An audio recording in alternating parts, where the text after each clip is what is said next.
So yeah, my video is messed up. I'm not gonna run commercials. Jeff says the sound is good, so I'm gonna bring him in so at least he's moving in fluid motion and I'm not. Oh my gosh, it's gonna drive me nuts, dude. This is God. It's like I'm gonna turn it off in a minute. Stop it. Stop. But the sound is okay, right? Yeah, yeah, that sounds fine. Oh my gosh, the video is driving me nuts, man. Oh, good Lord. And I don't know why. It was fine earlier and then it wasn't. And I don't know, something updated and I didn't see it. I don't know what the heck's going on. I'm not running commercials. How's everybody doing? Jeff, good to see you, man. That You guy. just saw me like an hour ago. I don't know what your problem is. Hey, look, I just like seeing you. Don't take that any weird way.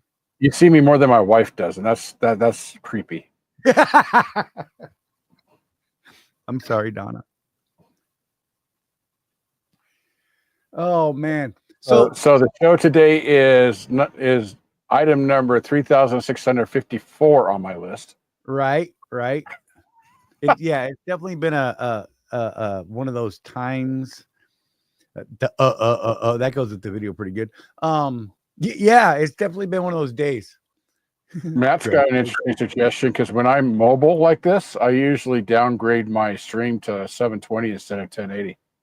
Yeah, I'm at 720 right now, and it's freaking out. Oh, okay. Yeah, I don't know. You're creeping Craig out. I just don't know what's happening. Yeah, it won't let me change my resolution right now either. So there you go. Whatever. It hates me right now. It's not working. Good to see it. Chris Hamilton was first. Whatever. Not whatever about that, but Chris Hamilton was first. Craig was second, and they had this whole conversation about you let me, huh? And Craig's like, yeah, because he's a mean guy.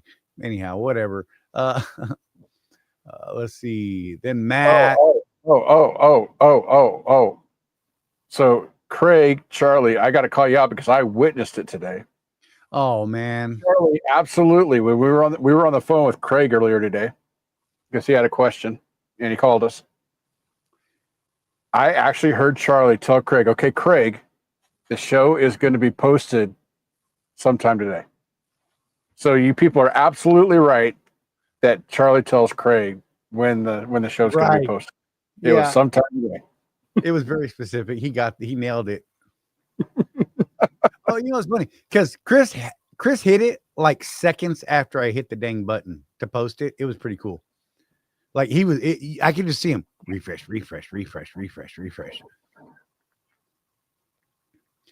Oh man, this is throwing me off, dude. Like my video is just killing me, and I'm so baffled.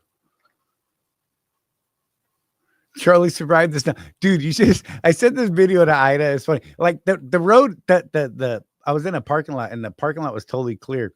And I shot this video out the windshield and it's snowing in Birmingham. I'm like, make it stop. She immediately called me. She's like, okay, calm down. Let me deal with your drama brain injury, your dramatic brain injury and get you. It was hilarious, dude.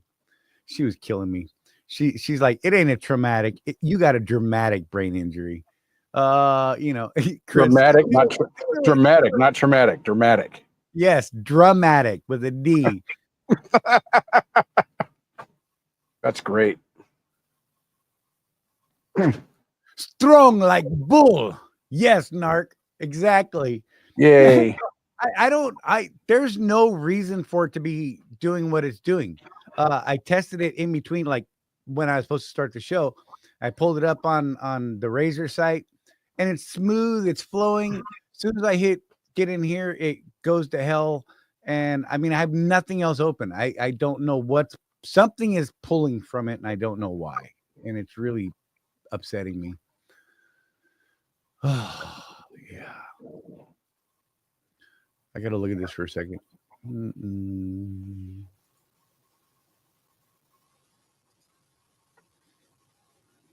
Nope, nothing. Yeah, there's just nothing running. I have an update that needs to be put through. Oh, that's probably my issue. That could be driver. If the driver needs to be updated, I don't even know, man. This is gonna drive me nuts. I just you're gotta. just gonna have to suffer for the next 2 hours. I'm gonna do the show with my eyes closed so it doesn't bother me. Just napping. So we had Just a conversation. just do like what you do when someone's got their brights on. You come in the other direction and look to the side. Bro, right. you know what I'm gonna do? Watch this. I'm gonna be like this. Look. Hey, there you go. Now it doesn't bother me at all. All right. Oh God, I can still I see can it. still see you down there. I know. I was like, good Lord. China got me. Drug Runner said, can we even say that name without YouTube smashing us? I don't know. That's weird. It's cold in Florida. That's the interwebs. It's so cold in Florida, the interwebs are going crazy. Like, okay. But yeah, I don't know. Yeah, but Chris, you have to understand that Charlie's brain does not recognize the existence of the Lollipop Guild. Right. They're not real. It's not real. Oh, good call. Hang on. There might be something running in the background that I'm not looking at. Yeah, there you go. You talk for a minute. I'll be right back. Okay, you have fun. All right. No, go ahead. So Charlie's gonna be talking to himself here for a little bit because he does that. So Craig was first. No commercials today, guys, but remember, Seabright Insurance, Trucker CFO, and ES Advantage for your fuel card there. Right. Where is Jeff? Jeff is sitting in his truck in Tooele, Utah. Don't get me started on that right now.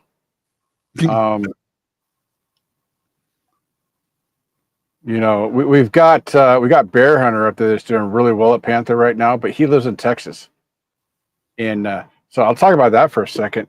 You know, when you guys are looking at carriers, I know that most of the folks that watch us on the live are Swift guys, but as you grow in your business and you start looking where else to go, whatnot, man, do your research. When I'm in market, I'm doing really well, but I live out of market. Way out of market. Like 1,200 miles out of market. So it's not even something where I can justify just taking my toy and going home. You know, it's just too far to really weather that.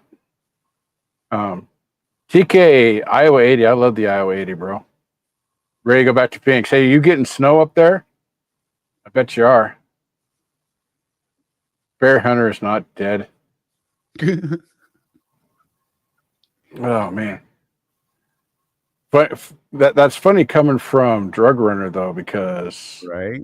Do we know who that is? No idea. Okay. Because one of the things that Panther does is run drugs. Right. I have to qualify that though. I put a pause in there, Charlie, so he might not be able to monetize this one. Right. But yeah. They do the temperature control prescription drugs, and they're all like hot loads because it's even more regulated than the food is. Like you guys that run reefer know that you have to get from dock to dock in a certain amount of time, otherwise the FDA says no bueno. Right? The prescription drugs that have to be refrigerated, even worse, man. Right. Talking to Sean about his experience, man. They are on him. They are on him like nothing else. You know, you gonna be okay. You gonna make on time. All that stuff, because it's no joke, man. The other thing they do is the military. So they haul explosives for the military, small arms and stuff like that, and that stuff, man. So that one's an interesting one, Charlie, because I didn't know this until I started working with these guys. So the DOD loads, right? Panther doesn't actually know, like corporate doesn't know where your truck is on those. Right.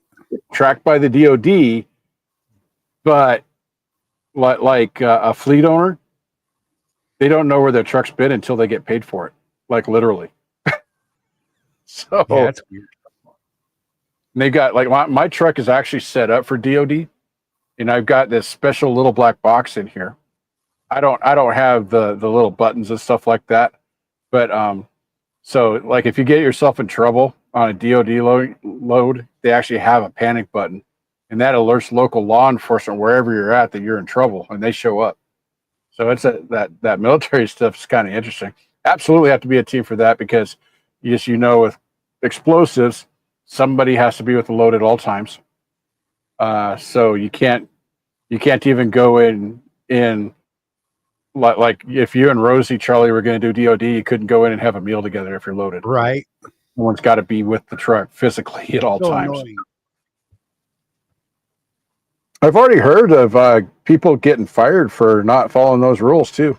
They're serious about it.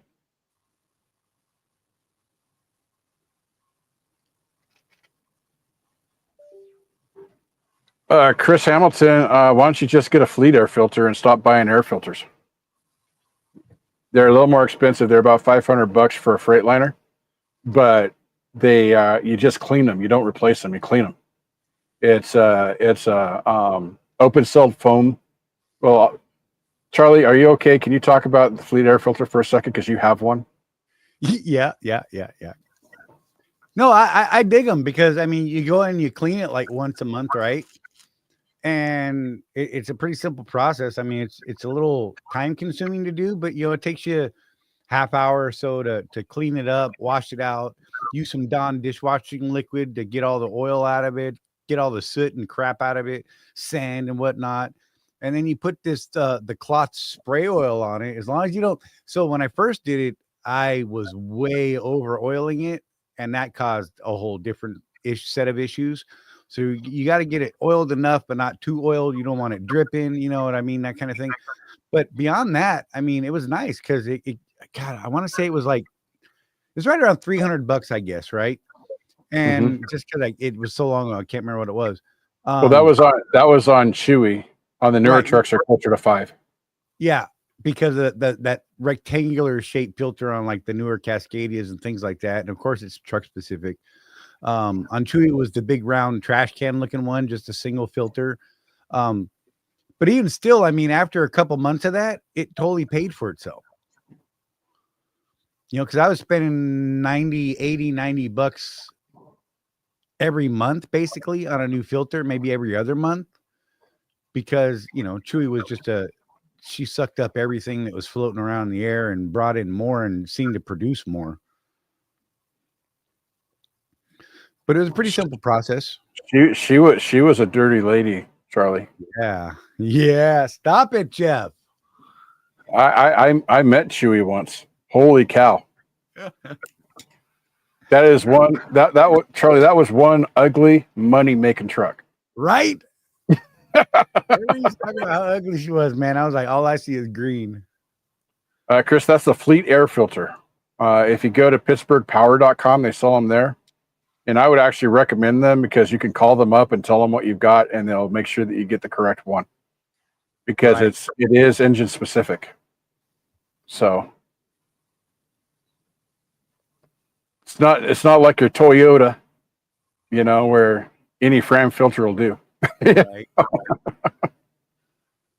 All right, let's get into this thing. So we were having a conversation earlier, and I'm just going to try and ignore my video. We were having a conversation earlier, right? I know. And it was funny because it was in mine and Jeff's coaching call with our coach Josh, and we were talking about how people tend to focus on the bad, the negative, the places they don't want to end up, the things they don't want to do. And it triggered something in my head because, back in skydiving, you guys know I love to jump out of airplanes. But in skydiving, you would have people that were so worried about running into things as they're coming down slowly under canopy. They got their hands in toggles or risers, depending on the setup. And they would see the building or the car or the bush or the pond that they did not want to hit. And they would focus on, they're like, God, I hope I don't land there. And they turn their head and they see that pond, and that pond becomes their focus. And what we find in skydiving, and I'm going to transition this later, you tend to pull down that right riser. It's totally subconscious. And you find yourself flying directly at it. translate this into driving. What happens when you're driving along and you see a bad wreck on the other side of the interstate, or something that catches your eye, your interest? You turn your head, and eventually you get this slow movement with your hands steering your vehicle that way, right? And you look back up and you're like, oh crap, I'm leaving the lane, or I'm about to smash something. Mm-hmm. The same can be said as in skydiving, as in driving, as in business, as in life.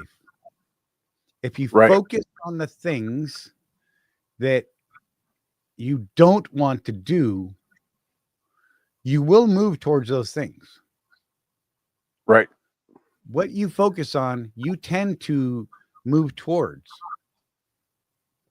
Exactly. Same with riding a motorcycle. Where your head goes, like on a crotch rocket, right? It's all about weight when you're moving.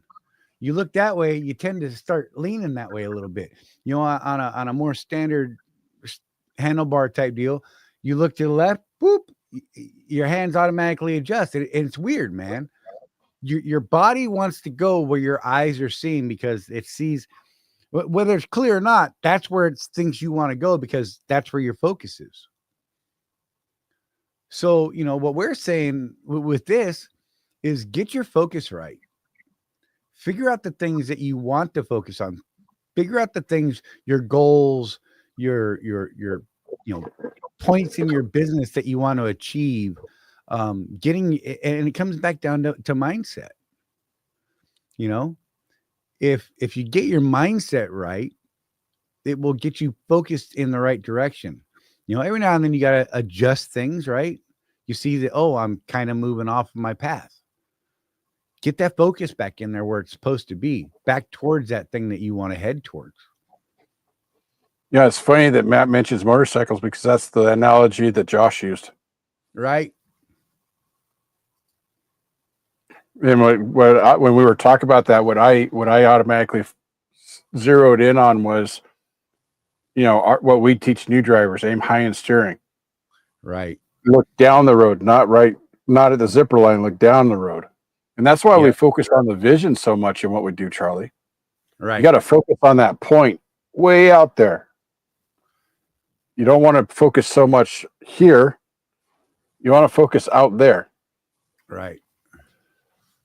Otherwise, you end up meandering. Right. Yeah. And then before you know it, you're walking on a straight line and getting a breathalyzer test, and life kicks you in the jimmy. Exactly. Got some weird things popping up on my screen. Maybe you did get hacked, Charlie. Dude, no, it was just, I don't even know what it's doing right now. I want to go back to what I was looking at earlier. But yeah, it's one of those things, right?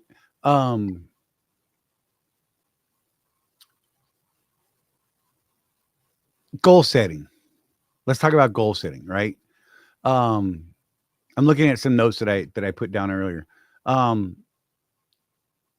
Visualizing that end goal. Jeff and I talk about this a lot in the private community that we run in the background, and visualizing, where you see what is 10 years from now Jeff doing today at this time.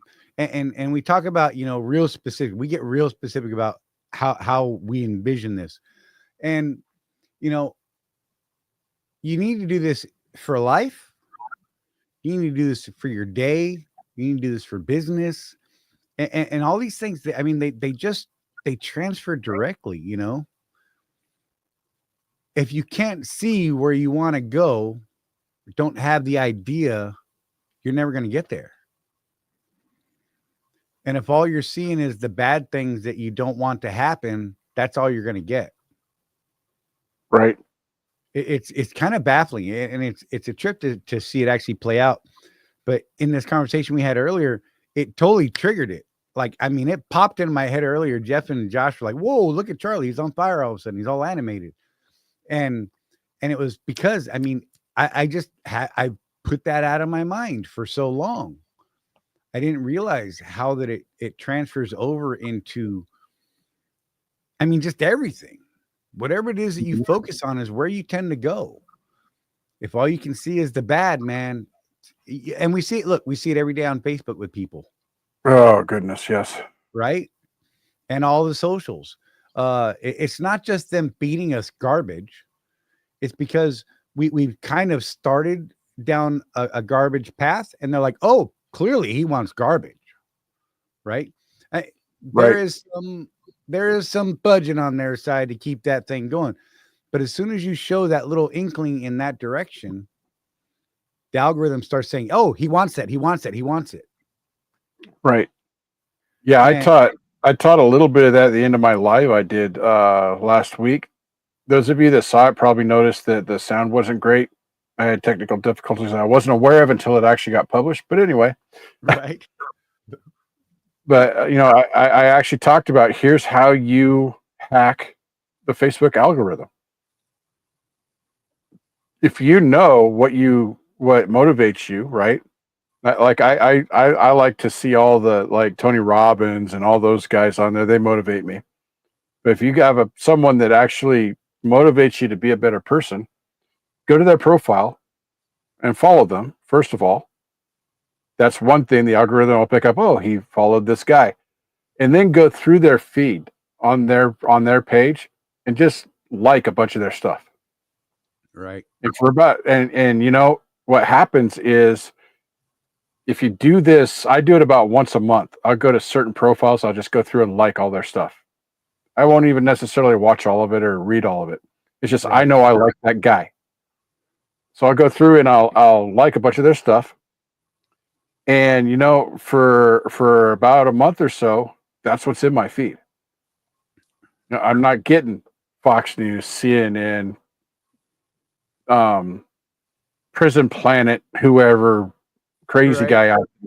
Yeah. I'm getting the stuff that I've told Facebook this is what I like. So you've seen these posts, right, Charlie? Yes, this absolutely works. If you do this, then all of a sudden your friends will show up again. That's not true. That's not how the algorithm works. That's a scam thing. And most of the guys, by the way, most of my friends that have reposted that type of thing, within a couple of weeks, they've been hacked. I'm just saying. Drug runner is bear hunter. Am I correct? Because That sounds like it, yeah. right. Okay. That's why he was saying bear hunter is dead. That makes it okay. Look, slow processing. Sorry. Right. That statement cued me in right there because he is. I mean, he was talking about earlier. He's killing it, but that is very much a Sean thing. One bad week, man, and he, oh my God, he and other people just go so dark and so deep. It's the sky is falling, right? And I'm not saying this as like, oh my God, what's wrong with these people? I'm saying that's kind of human nature, right? And the thing that we have to do, realizing that at that point, is saying, stop, hold up. This was one thing, right? Just slow down. What led to that thing happening? Let's not do that thing again if we can avoid it. Let's try and figure out how we can do that better and then move forward, but get refocused on the positive, on the forward movement, not that sidestep or backstep. Right. Because it's way too easy to do. I mean, you can see it in a crowd of people. You can have a crowd of people that is calm, even keel, right? They're together. It's fine. And one guy starts saying, you know what? This is stupid. Why are we all standing here? Right. And that gets everybody's brains going, hey, why the hell are we standing here? And someone else says, yeah, we're all idiots for standing here. Why are we letting the man make us stand here? We should be able to stand over there. And it starts building and building off itself, right? It feeds itself. So feed good things, feed positive, feed forward looking, forward moving, not this crap that sends you off the side or off the deep end behind you, right? And I think it sounds so damn simple. Yet once you start on that down path, Right. it's just so easy to stay on that train. Yeah, I have a friend that shared a letter he said he wrote for his daughter because his daughter had a question about, Dad, why are you so restrictive on the things that we watch at the house? And I don't remember exactly what he said, but it was basically this. He's like, look, we all have a limited amount of time. Why would you choose to use some of that time to watch something that's negative? Why not Right. use that time to watch something that is positive, that makes you feel better, that teaches you something? And that's a pretty interesting way to look at things. Like we're saying, Charlie. You and I, we like the same types of books, and we will go we will binge listen to anything that is narrated by Mr. R.C. Bray. It comes out, and we're listening to it, right? But you know what else we listen to? We listen to a lot of business books. We listen to a lot of positive podcasts and things like that. I think that there's a balance to be found there between entertainment and enlightenment, if you will. You know, I one of the hills that I die on when I'm talking to people. You feel bad because you choose to feel bad. I know that sounds harsh, and people are like, "Oh no, my ex-wife did this thing." Okay, Right. I get it. She did whatever, or my dad was a terrible person. Okay, does that mean you have to be a terrible person? How are you reacting to that experience? And Right. that's where true growth comes from. Is when you figure out that, again, beating the dead horse here, Charlie, getting back to Viktor Frankl, Yeah. between stimulus and response, there's a gap of time where you get to choose how you're going to respond to something. Right. Um, there's serious power in that, folks. Serious power. Um, oh, we have an actual question? Yeah. Oh, Well, no. or So a comment. Okay. yeah, this is something that triggered me just momentarily. Chris said, just when I start to question myself on whether I did the right thing, becoming, I get a great load to move me back to center. Then he followed up with, just like the show gets me remotivated every week, no matter how bad my week is going. So this is where I would try to redirect you, though, Chris. Um, when you start questioning, that thing, right? Mm-hmm. Look back at the good things, not the problem things. I mean, you can't ignore the problems or the mistakes or missteps that you've made, right? But is the overall better than the crap? Right. Because I think that's where you could change your own mindset right then and there. Excuse me. You start thinking, is this, God, this is such a crappy week, man. Is this even the right thing? And you go back and see, I know about, what your history is in this at this point. And I believe you have way more good than bad Mm-hmm. from all of our conversations. Um, Well, way more, just the fact, Chris, that you're thriving and you started pretty much at the bottom of the market. right. Buckle up the next couple of years, buddy. I think you're going to do really well. Yeah, As right. long as you keep running the way you've been running, watching all of your numbers, because that's the key, Charlie. Back in Right. 08, I always preface this by saying it's kind of unfortunate that cycles end up with presidents' names on them, but that's how we think in America. So the Right. Obama years, really bad time for us, really. Um, Not necessarily his fault. It goes all the way back several presidencies before him, and I'm not going to get into the hows and whys that housing crisis happened. It was just a bad deal all around. But here's the thing, Charlie and I, we learned how to do some things during that downturn. When things picked back up, did we go back to the old way of doing things? No. We took those lessons, and then when things picked up, we made a butt ton of money, Right. right? Because we still kept our costs as low as they were during the recession. Right. And so as the freight market got better, our profits increased because we still kept that real lean, those lessons we learned, how we stayed in business. We kept our overhead really low for a lease operator. Right. So as we got back to that 3,200 mile a week average, boy, we were killing it. Yep. So, it all comes down to, and it's funny because look, I have my little notepad from earlier today. Not that you could read it because my screen's all jerky. Good. Yeah, right. Great big letters.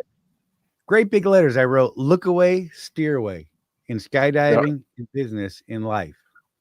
That's where the topic for today came from. It was this little brief moment that we had in a conversation with Josh. And Jeff and I were going down completely different paths for today's show. In fact, we were struggling for ideas today. We were like, okay, you know what? We were reading through industry news, trying to figure out, okay, this is kind of interesting. Right. And we'll still touch on some of that stuff, but I wanted the focus to be, the beginning of the show to be this thing, because I think this is more powerful than anything else we can talk about today.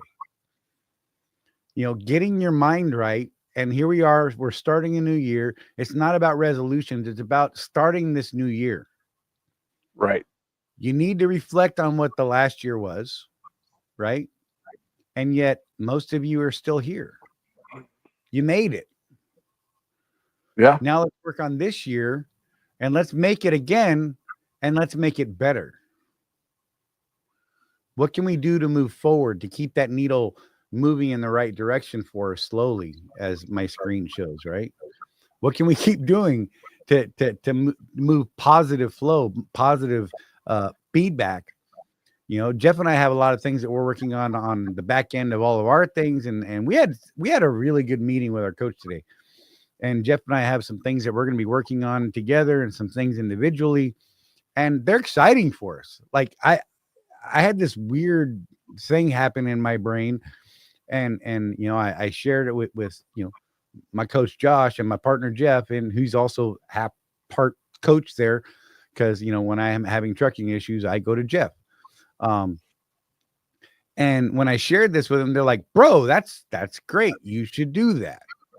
And Here's a takeaway for you on that one, Charlie, that I want everybody to listen to here. I had mentioned that I wanted to go in a different direction in what I'm doing a little bit. Still the same, but different. And then Charlie's like, you know what? This is a good time to bring this up because he's been thinking about doing something different as well. And I think both of us, Charlie, were afraid that we were going to burn a bridge here by even mentioning it, because we've been doing this together for so long. Right. Turns out that Charlie was like, and I just didn't know how you guys would take it. I'm like, dude, I think it's a great idea. I think you should do that. And that's the thing. A lot of times, and this is part of what I'm working on, Charlie, is this concept of the wall that your ladder is leaning up against, that wall you're climbing over to get to the other side. And I love this, by the way. Why are you climbing that ladder to begin with? Who told you that was the wall that you need to go over? Do you even know what's on the other side? Right. It is. And here's the thing, Charlie, and we experienced this today, the two of us. There's people that are already on the other side of that wall. So you could do a little bit of recon before you decide to leap. Right. And start that journey. You could talk to people that have already gotten over that wall and make an informed decision on if it's worth the effort or not. It comes back to our first question when you ask people that think they want to become owner-operators. Why do you want to become an owner-operator? More specifically, why do you want to be a business owner? Because being an owner-operator is not just driving a truck, it's being a business owner. You got a whole lot more you gotta worry about when you're owning the truck than when you're an employee. Right.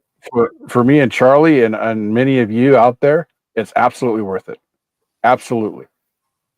For other people, not so much.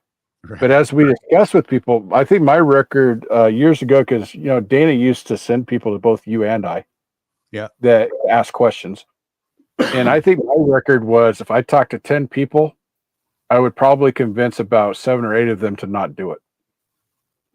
Yep. And it all boiled down to this. I started digging into my numbers. Well, I pay for this, I pay for that, and this and that, blah, blah, blah, blah, and then here's my profit. And they're like, Right. well, and then once they saw a spreadsheet with all that data on it, their brain would explode. Yep. I believe that entrepreneurship is the best path to prosperity in the United States. Right. But there's a reason why not everybody is an entrepreneur. It is hard. So you got to go into it with your eyes open.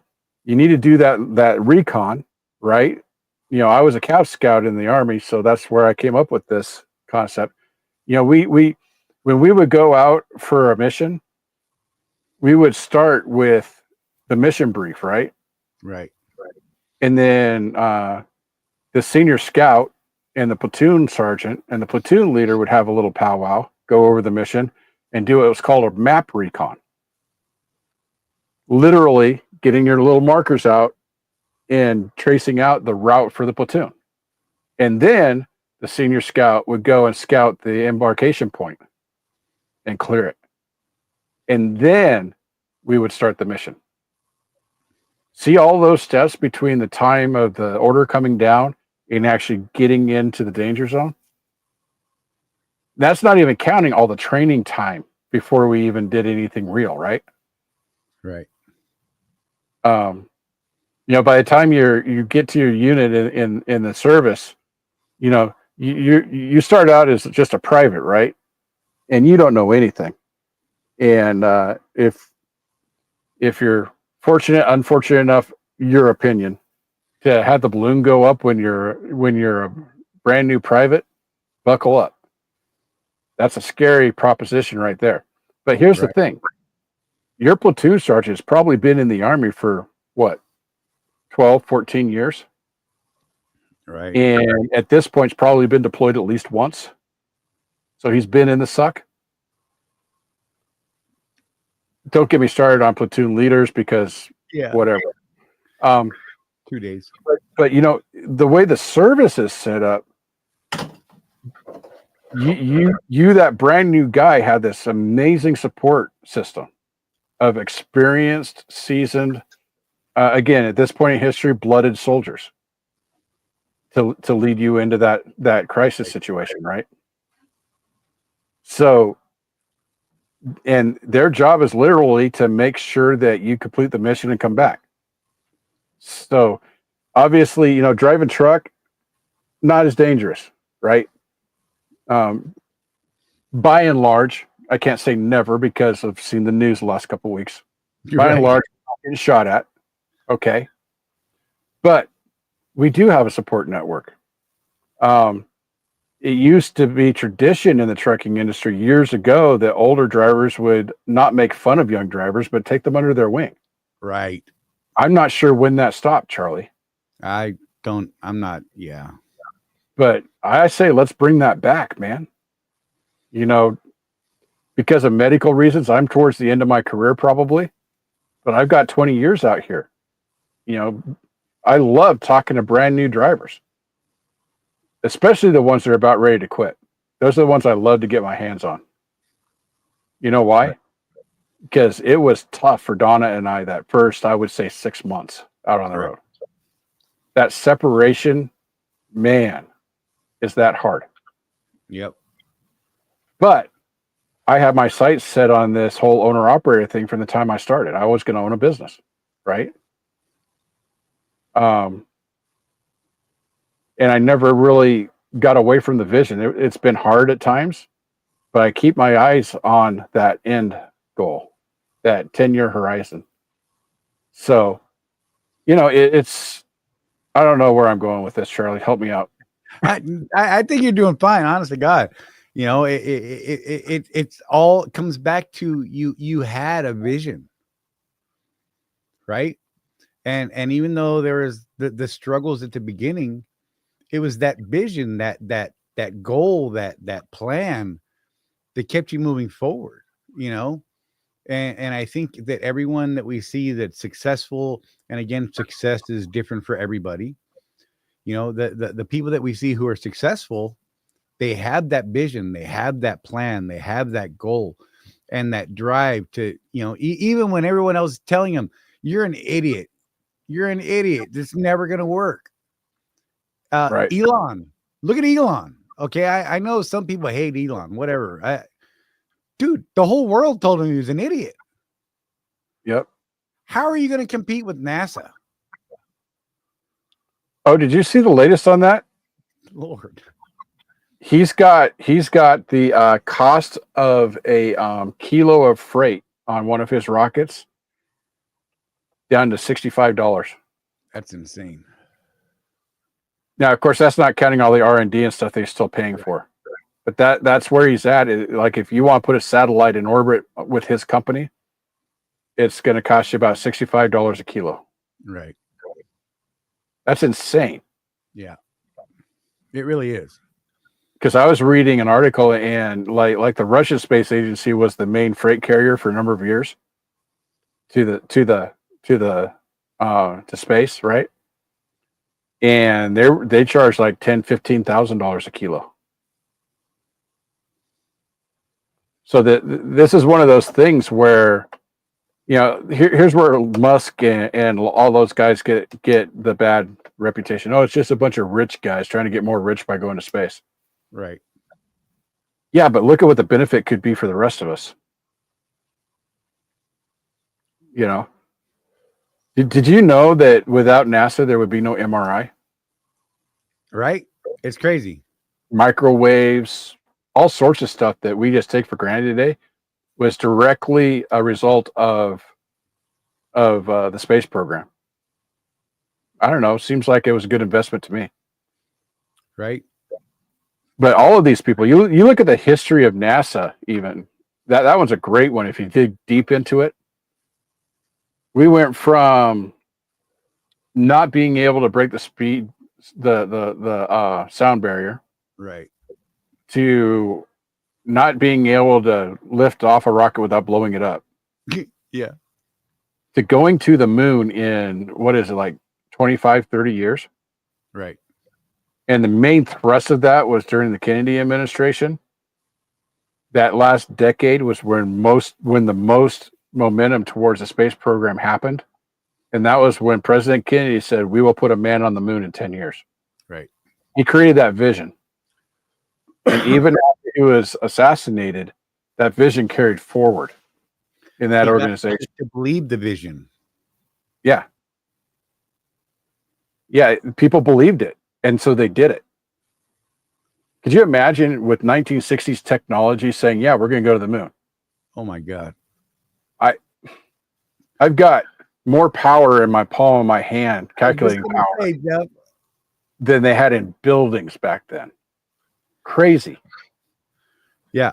We have more computing power right here than they did to build that entire system. Yeah. Heck, in a smartwatch. Okay. You got an Apple Watch, you have more computing power on your wrist than NASA had in 1965. Crazy. Baffling. But the point is that President Kennedy put that vision out there. And yes, people thought he was nuts. Make no mistake, we look at it in hindsight. What a great man, what a great vision. People literally said he was nuts. Right. That's impossible. We're not going to be able to do that. Well, there was a core set of engineers and scientists that said, you know what? We don't know how today, but we're going to make it happen. And they started working on it step by step. It's only impossible until it's possible. Right. The limits are our beliefs, are the limitations we put on ourselves. I mean, we all put these limits on ourselves every day, I mean, from anything, it's a limiting belief. I don't know. I'm not smart enough. I didn't go to college. How am I going to run a business? Right. I'm just a girl. How am I going to drive that big truck? And then, I mean, look, Rosie had that limiting belief. Oh my God, that thing is so big. Biggest thing she drove before that was a 40 Econoline van, and that was huge, right? When we got Right. that, she's like, "Oh my God, this thing, I can't even back it up," and our Chevy pickup truck with the long bed on it, all these things.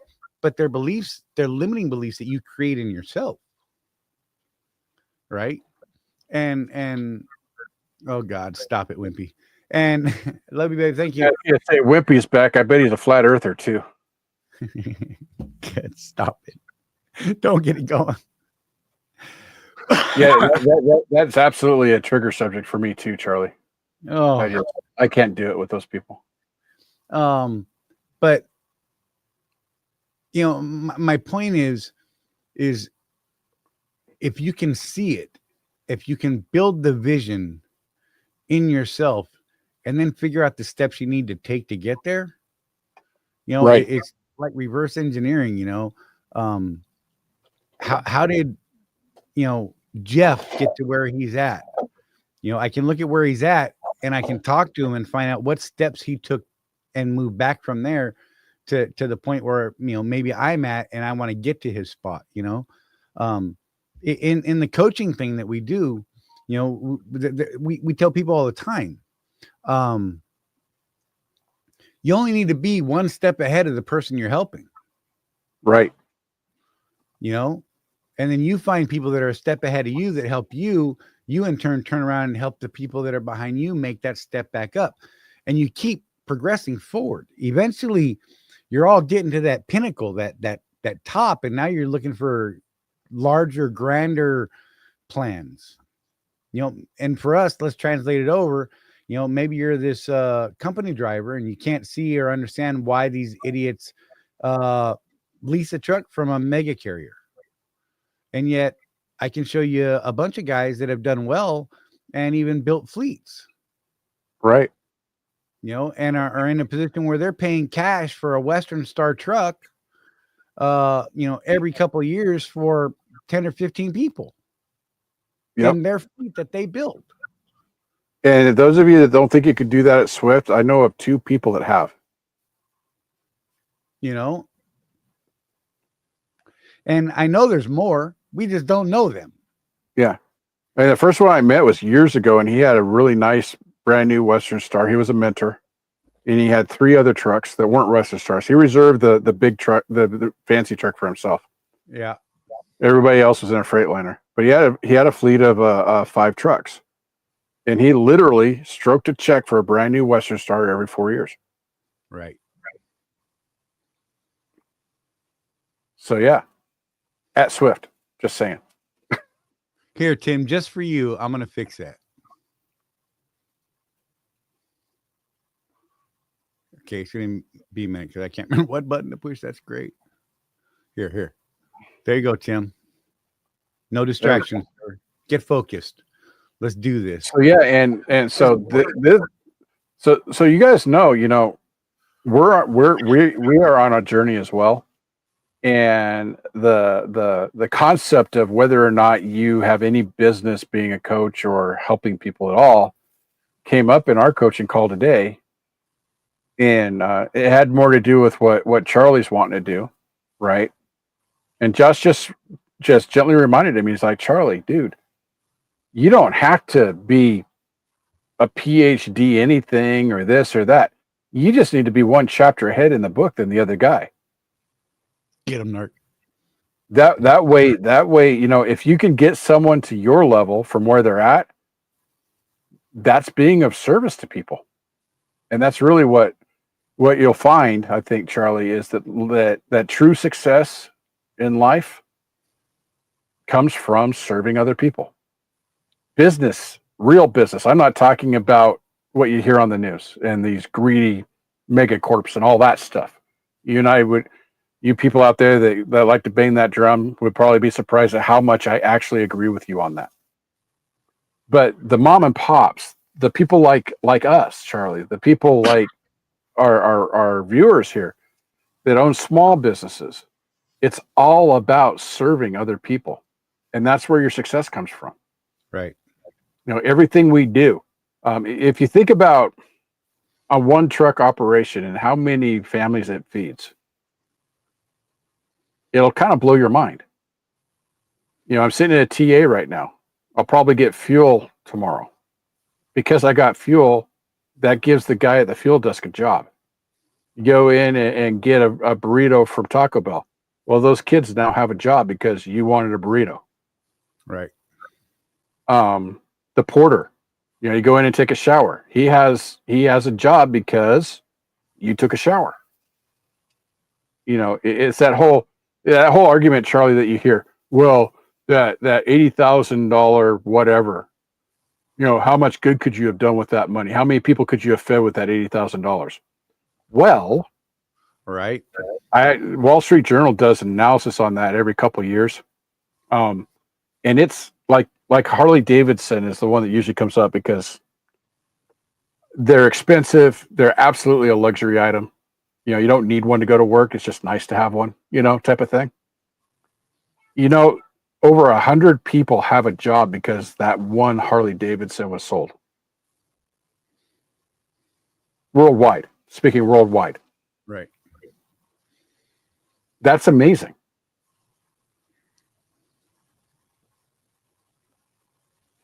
None of the truck stops are plowed. Impossible to make axle adjustment. Oh.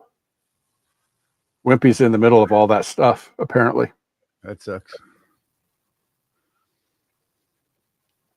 I want to go back to Matt's thing here, because I believe in this. Anything is possible. The only limit how much effort you're willing to put into it.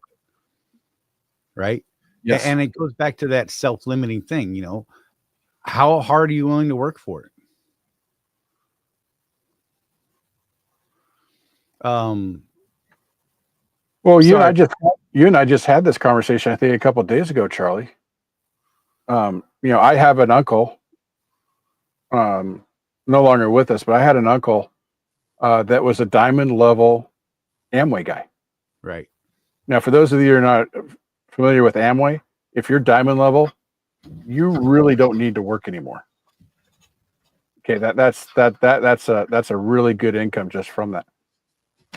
And so those of you that have been exposed to Amway before, you've probably heard the whole 8 hours a week, man, and in 10 years you'll be a millionaire. Right. So my Uncle Gene is not the only diamond level guy I've known in my life, but he will tell you that it was not 8 hours a week. Right.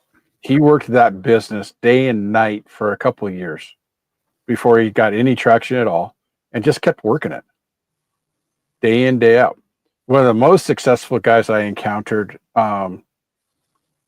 said that he worked his Amway business 80 hours a week for the first 3 years.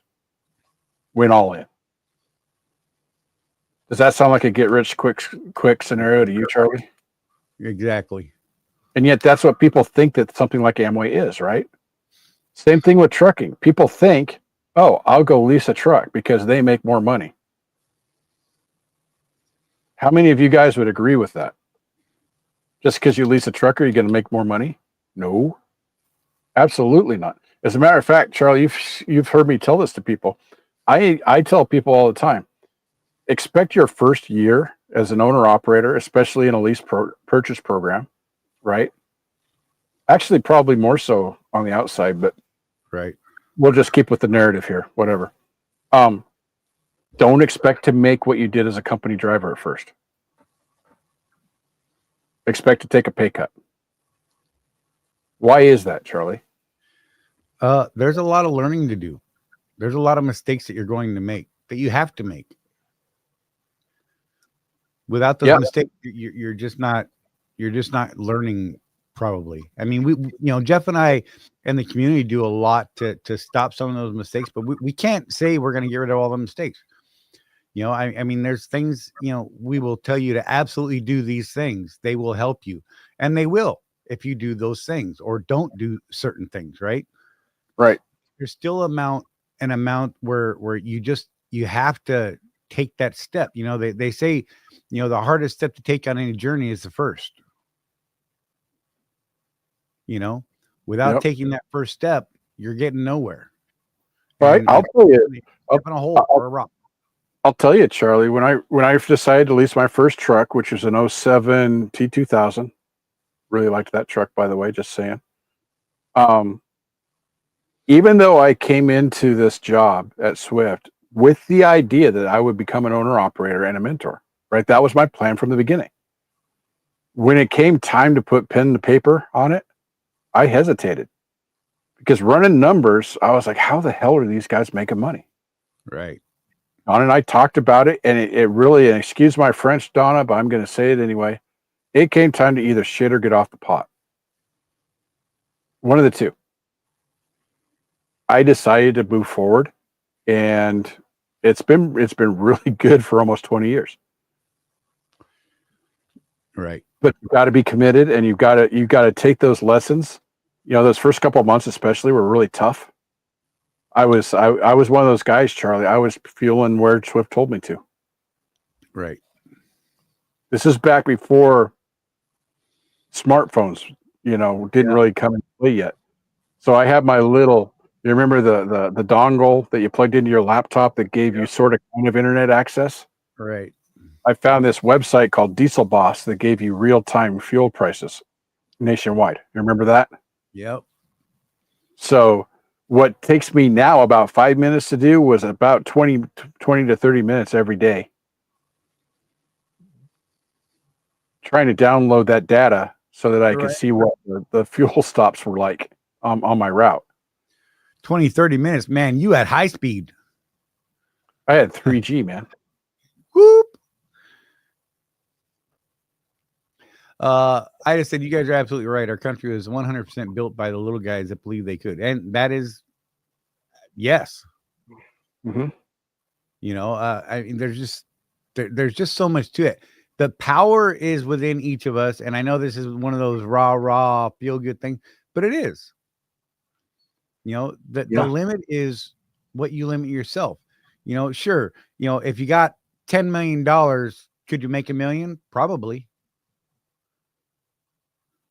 With very little effort.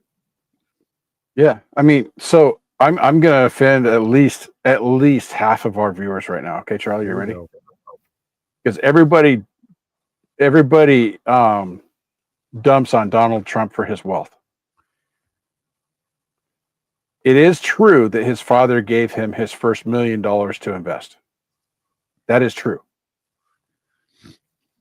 But Charlie, if I gave you $1 million, could you make it into 10 billion?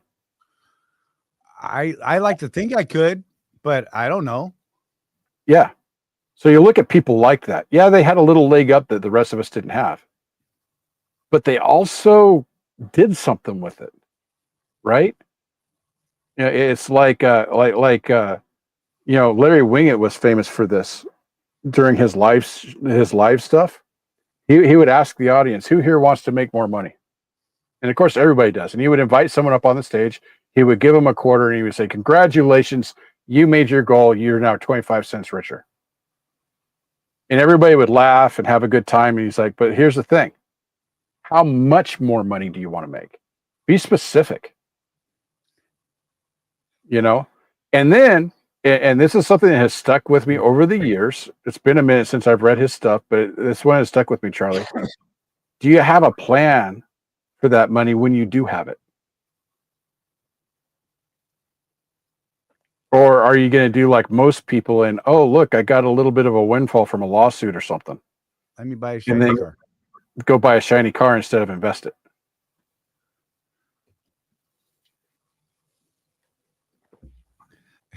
What? Narc. Interest connection. Oh, internet. Yeah. Connect.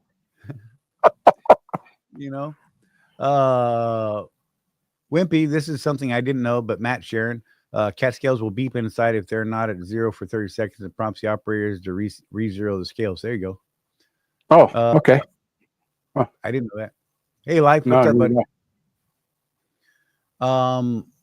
And Wimpy, sorry to hear about your mom, man. I don't know if you guys caught that or not, but Wimpy's mom passed this week. And sorry, bro. Like seriously, if you need something, man, holler. I don't know what I can do, but I think pretty much anyone here would be willing to help somehow, some way. Don't know that we can do anything. Sorry, brother.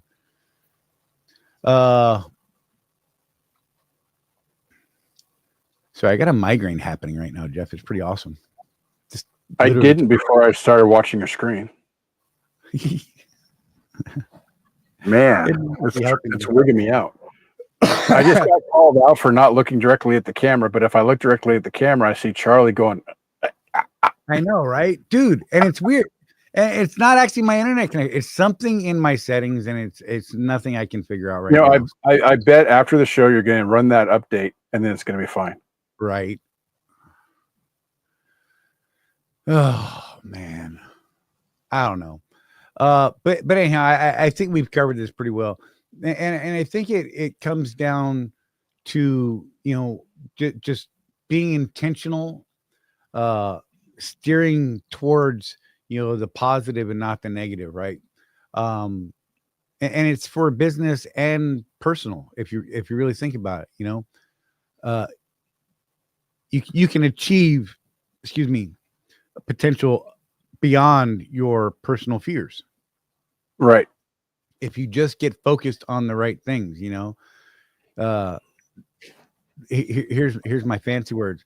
It's a journey of directed energy, a testimony that what you focus on, you find. If you want to find bad, you're going to find bad. If you want to find good, you're going to find good. It's not to say bad isn't there, but what you focus on is what you gravitate towards. Well, how much have you and I been going to these events and stuff? They're all virtual, so don't think that we're like flying around the country or anything. Right. And have the presenter just start his thing with how crazy politics is in the United States right now. And no matter what you say, you're going to offend half the people you're talking to. Right. Why does it matter so much? From a business perspective, right? These people that we vote for don't care. They don't know you. They don't care about you. They don't care about your business. There is always a way to thrive in business, no matter who is in charge, no matter who got voted in or voted out or anything like that. There's always a way to make money in any market. So let's find those ways. Let's do what we need to do to thrive no matter what happens. And I think that last couple of years, maybe decade or so, it's been really important to do that. If you're going to survive in business, you just got to kind of be like, do your civic duty, whatever, vote your conscience, all that stuff that we talk about, and then get back to the business of running your business. Find those people to make relationships with so that you can thrive no matter what happens. We've had a really bad freight drought the last couple of years, and people want to blame this, they want to blame that. My point is, okay, so this thing happened, right? And something you can't control. So you're not doing okay. Well, how come this other guy over there is doing really well? What's he doing that you're not doing? Right. Maybe you want to talk to that guy, right? So, yeah, we're not getting into that, Wimpy. Trucker Tim says, yeah, it's a shame so many places don't plow their lots. So what I've observed over the years is they wait for the storm to be over is what it is. Right. And then like I was at, what's that Bosselman's at like exit 313 or something in Nebraska. Right. The big one. I actually got stuck in there one time. It snowed so much overnight that we were all buried. And it took hours for them to dig us all out. I mean, I was out there with my dustpan trying to dig my tires out on that one. That was fun. Excuse me. Sorry, I'm trying to go through chat too. Drug runner, relationships absolutely key. I happened to be in the right place at the right time, made the right phone call, and built it from there. Yeah, I mean that's true in so many things. I mean, there some say it's luck, but I mean you typically do a lot of work to be in a position where you can be in that lucky spot at the right time. Right.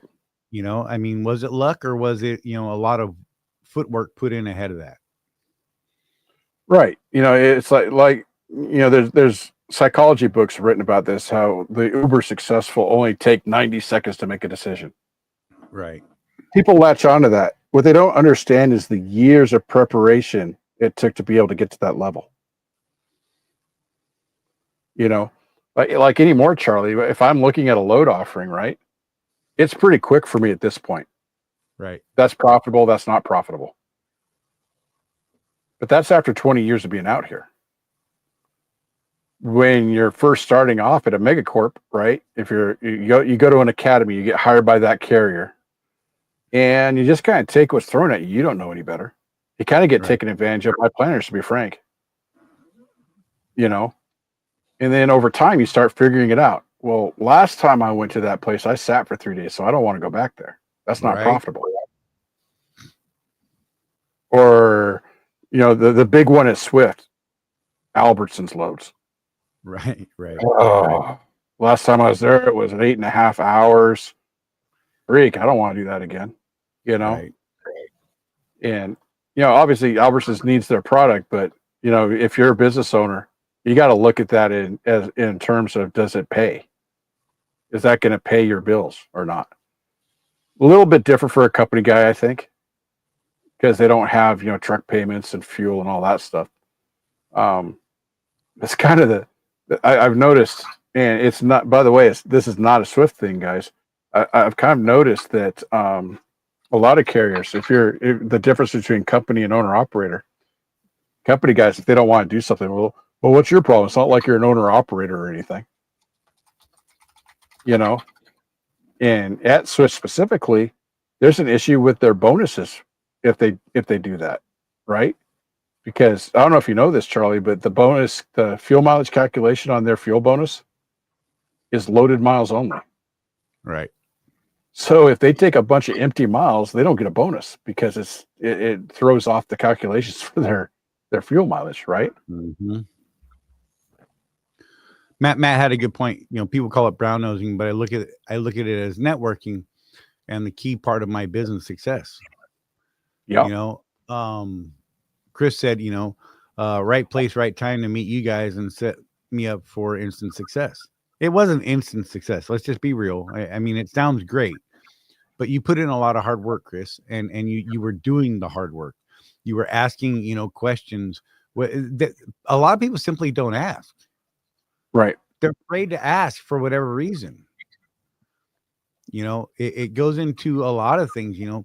People don't want to admit that they don't know. It ties into what Jeff and I are, talking about doing, kind of on our own on other things. For me, it's a mental health thing. For Jeff, it's more business. Excuse me, a broader business focus, not just trucking, because most of, in fact, all the principles that we teach over here translate into damn near every business. Yep. The principles are the same.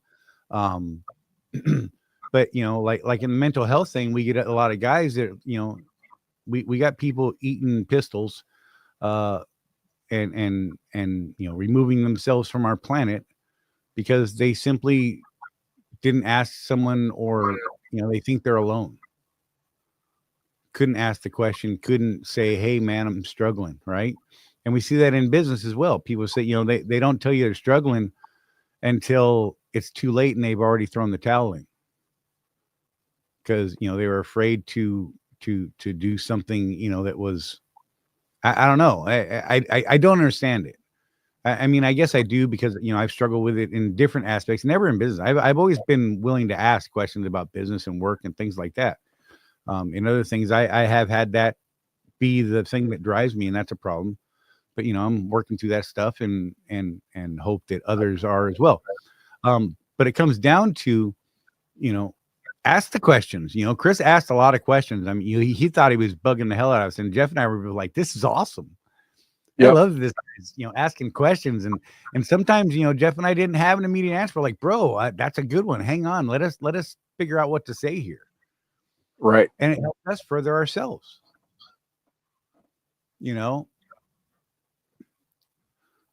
Let's see. There you go. Chris Hamilton, 12-hour unload at Kroger, Atlanta yesterday. Never again. Exactly. Yep.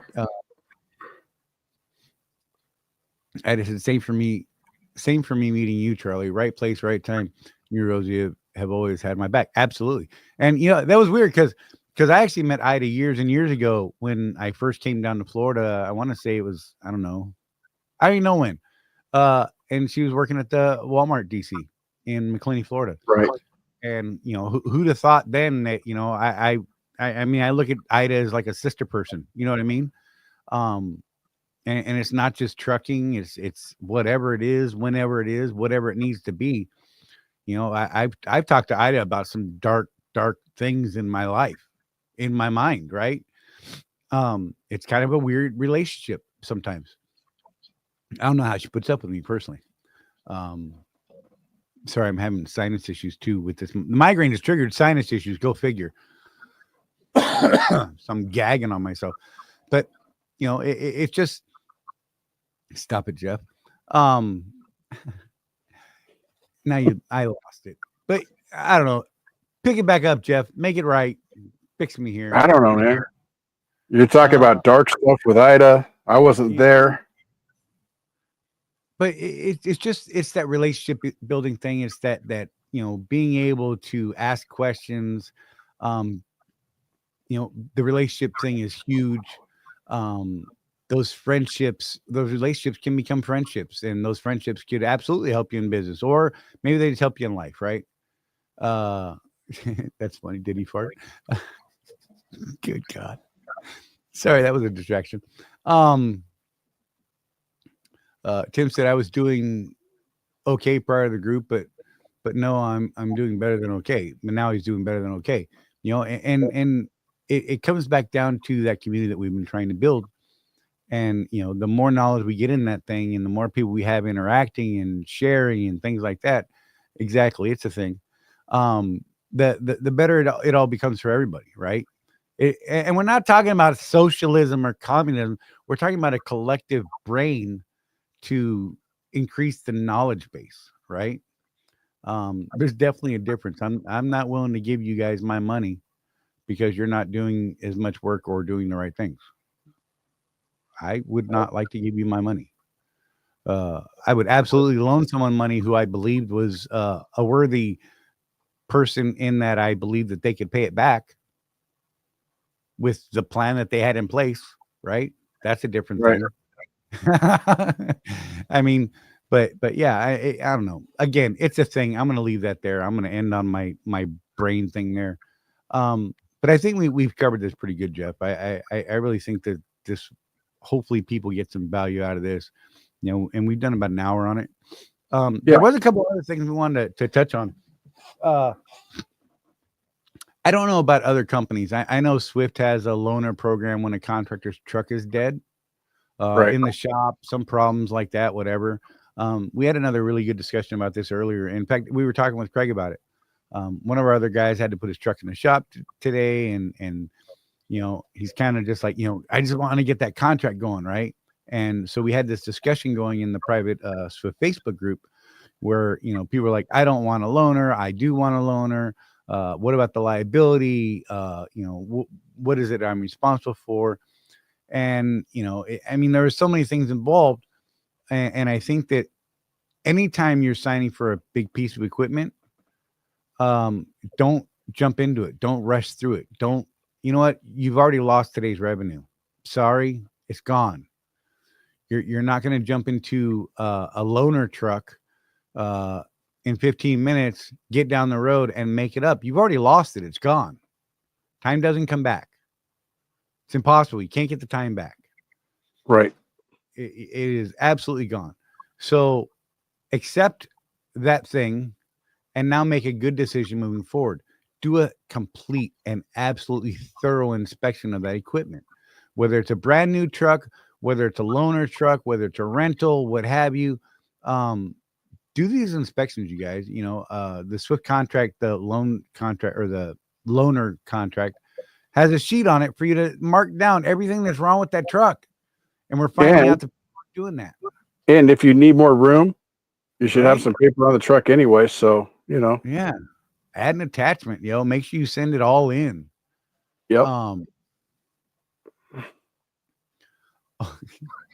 That's funny. Yeah, I saw that too. That was great, Wimpy. I'm not putting that on the screen, but that was funny, man. Thank you. Or Tim, you could log in. I'm just saying. We've got two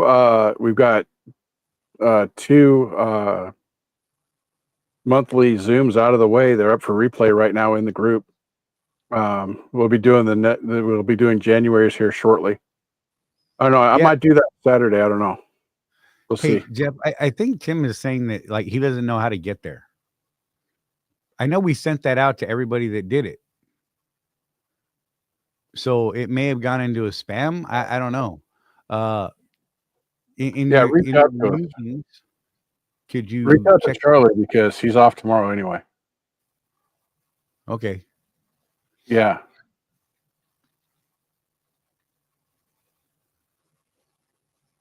Yeah, well, I wasn't aware of that. Sorry, man. Yeah, because we sent it to everybody, and everybody from a certain point on got it automatically. So we had to manually go in and send it to the entire email list that we had for people that were moved over. And if I remember right, he said the first time he tried, he got an error message. But if I remember right, Tim got in right before we swapped platforms. I can't remember. And then we sent out the way to do it. So it may have gone into a spam because it came from a weird spot. I'd have to go back and look. I'll reach out to you, Tim. Yeah, you have to do it a certain way for him too. So we'll figure it out. Yeah. We'll get it sorted, man. Excuse me. There's something else. I can't remember what it is. This migraine is whooping my tail right at the moment. I'm actually contemplating taking a shot, which would only be the third shot in over 2 months. So that's pretty good, actually. When it used to be 4 shots a week. That is good, dude. Did insurance rates go up? We don't know yet. Our insurance rate doesn't change until February, so we're actually still waiting to find out. I don't know if they'll go up or not. I honestly don't know. We had a couple of big claims late in the period. We'll have to see how they play out. But as of right now, we're still good. I know Swift's insurance and a lot of big carriers renewed their insurances January 1st. So that's been a thing. I don't know what Swift's insurance did or what anyone else has done. I will say this: if you're on Seabright, or I don't care who you're on, go through, once a year at least, and have the value of your truck adjusted.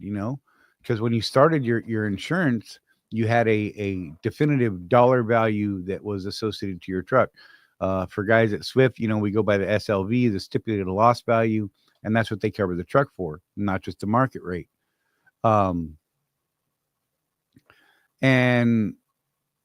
we had some people say, "Oh, well, when I started my Seabright, they said I had to, start with what the top of my lease said, the SLV," and that was absolutely true. But your SLV has gone down significantly over the period of a year or 2 years. For me, I actually haven't adjusted my rate in the last 2.5 years since we started the program. So, I was told that I should see a significant drop of like $128 or something like that, because my SLV is so much lower than what it was. From the 205 initially, I think I'm down like 138 right now. Right now, that's a big change in overall value and what the insured value is. So,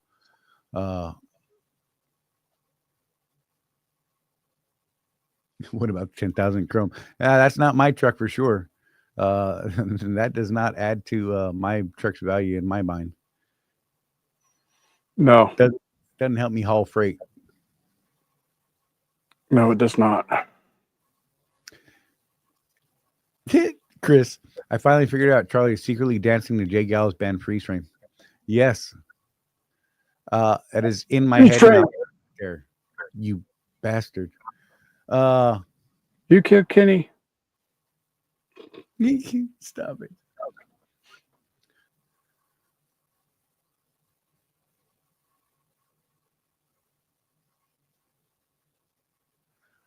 Well, Tim said that, he initially set his truck value at $80K. I'm sure it's worth less than that, but I'd like to think I'll get 80K in the event of a total loss. You will not. You will, with you, your It'll get truck close being to paid off. There's no gap there, right? So you actually need to get that rate as close to the real market value, maybe just a little over, just in case the market moves back up. But right now, the used truck market is in a nosedive, man. And you may be paying for $80,000 worth of insurance when your truck is only worth 40. So you're paying for 2 times the insurance coverage that you actually need. right. Again, it's something that needs to be adjusted at least yearly. With Seabright, our deal with them is we can go in and adjust on an annual basis. So go in yearly and do that, whether it's January or whenever, pick a time, and then every year go in and do that.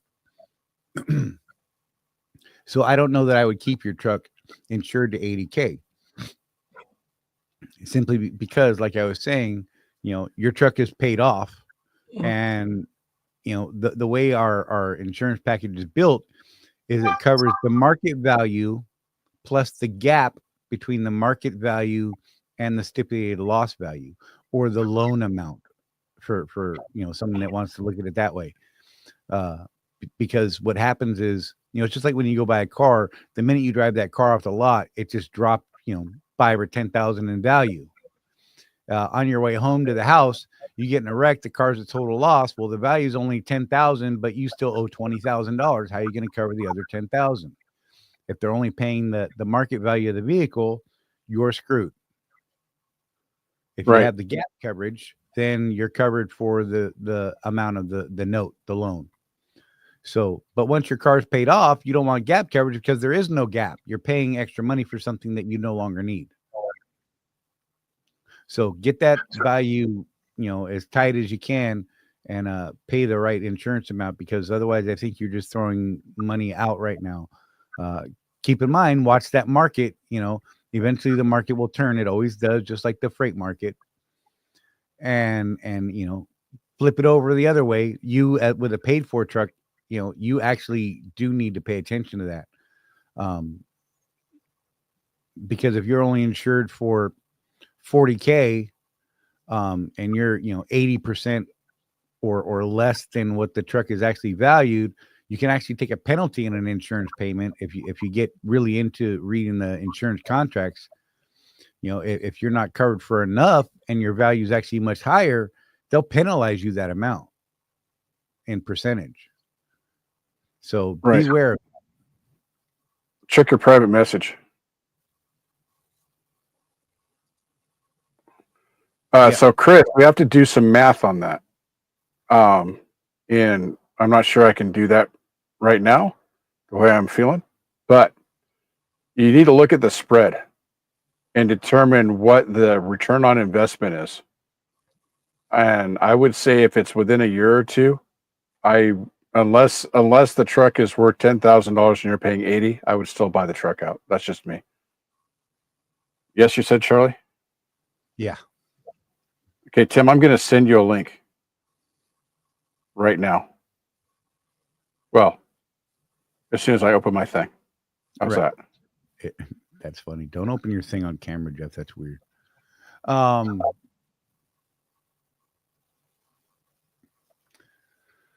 But yeah, so check the truck value. I'm gonna go back into Chris's thing here, just because I need to process this in my vision here. So if the used truck market is down, does that change thinking on end of lease because of huge difference in what you owe and what it's worth? Again, as you get closer to the end of that, like he was saying, like Jeff was saying, you need to evaluate that. There's also that physical knowledge of you being in the truck that you're in now, right? What's the value of your working knowledge on the maintenance history and the performance and the breakdown history, in that piece of equipment that the history of, versus one on the open market where you have no idea how they took care of that truck. Right. I mean, there's definitely a process for thinking that out.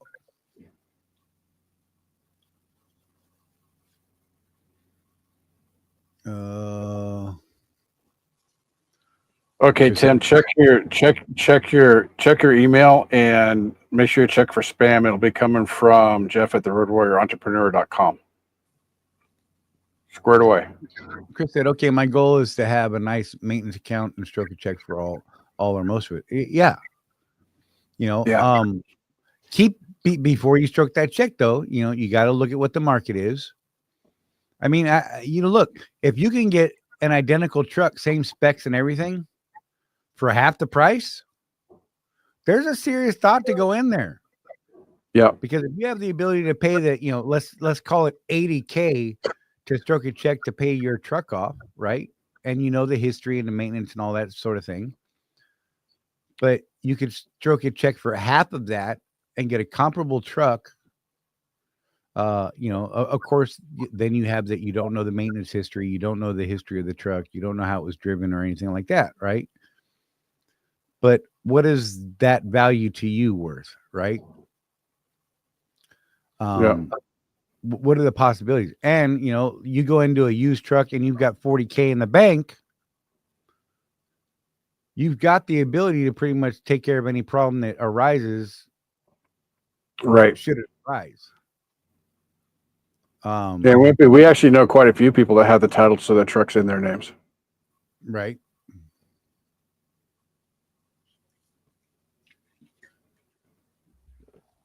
But yeah, so I mean, Chris, I think as you get closer to that point, typically, I mean, I say you should be looking at it from the start, of course, and planning for the end, right? But as you get within that 6-month window, you really need to start watching what the market's doing. You get down that 3-month point. I think I'm not sure what like the Swift thing is right now, how far out they are on new truck orders. A couple of people have told us recently, but I don't know what the time frame is right now. Figure out what that time frame is, because if one of your options is potentially either buying a used truck or ordering a new one from some other place, you got to factor that into your decision as well, so that you can keep that income going and have a smooth transition from old truck to newer truck or whatever.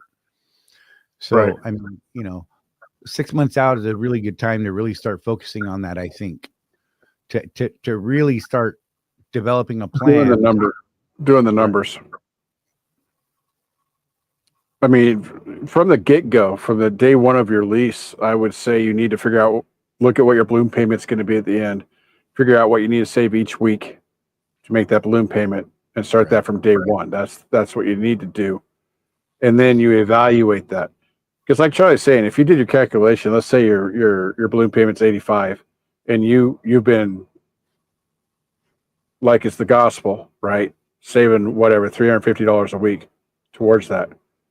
But Aero Truck Sales has the same year, make, model, even color and everything. Right. Similar mileage for 40, I would go buy the truck at Aero and lease it on with Swift. Right. I don't know that that's going to be the case by the time you're ready to do that. You got to look at the current market. And there is, by the way, folks, there is a reason why I mentioned Aero. They don't know who we are. We don't have a relationship with them. We're not getting paid. Right. But I've talked to a lot of guys that did business with them. And here's one of the big things is that they will actually let you take that truck to an outside mechanic and have it inspected before you sign the deal. That's pretty huge in the used truck market.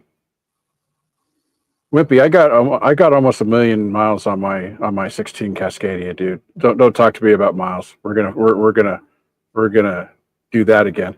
Everybody brings up these. I'm gonna say it, Charlie. They're dumb arguments. What does it matter how many miles is on a truck? Tell me, Wimpy. Why does it matter how many miles is on a truck? I'm chewy. I mean, we see trucks with 150,000 miles on them blow their engines. And we've got trucks out here that are still working at 1.8 million miles. Oh, we had one not too long ago that literally was on its maiden voyage somehow. And it was in the last year. They were out on their first run on the thing and they blew the motor in that truck. Yeah. I mean, talk about serious warranty quick fix, right? They're like, oh, barbell. They just swapped the whole truck out. Yep. That one that I remember. But still, I mean, the arbitrary numbers are exactly that. They're arbitrary numbers. You got a well-maintained truck. I had to take one of our members to task because he's got over 500,000 miles on a truck, and he's never had the DPF cleaned. Right. That's a maintenance item. 300,000 miles, have your DPF cleaned, preferably by DPF alternatives. Don't worry about what the Freightliner dealership told you. They're trying to sell you a new DPF.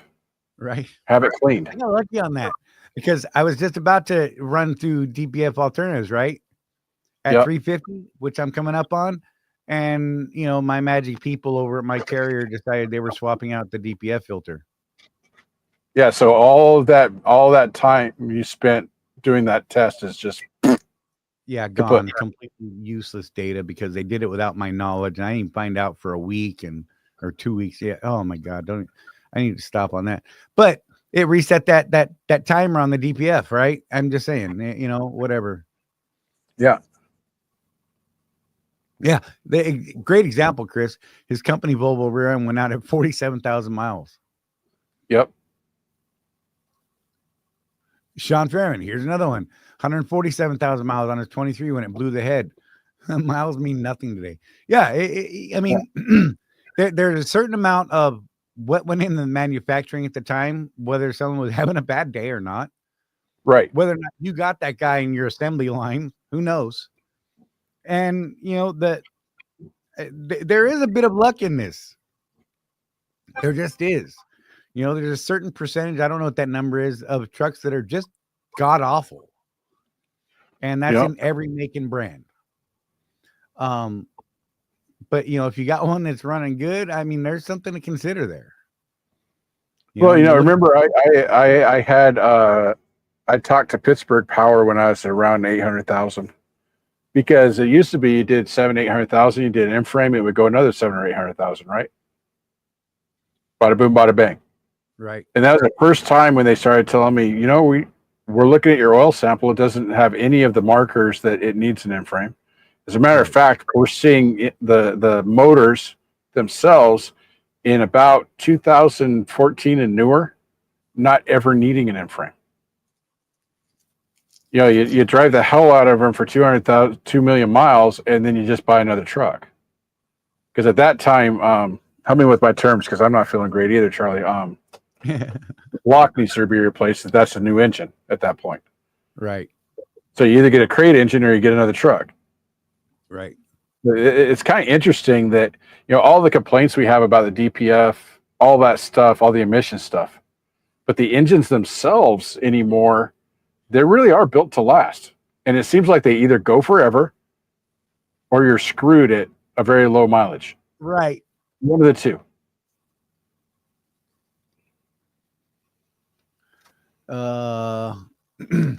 Chris Hamilton, how much was a DPF filter? I have no idea.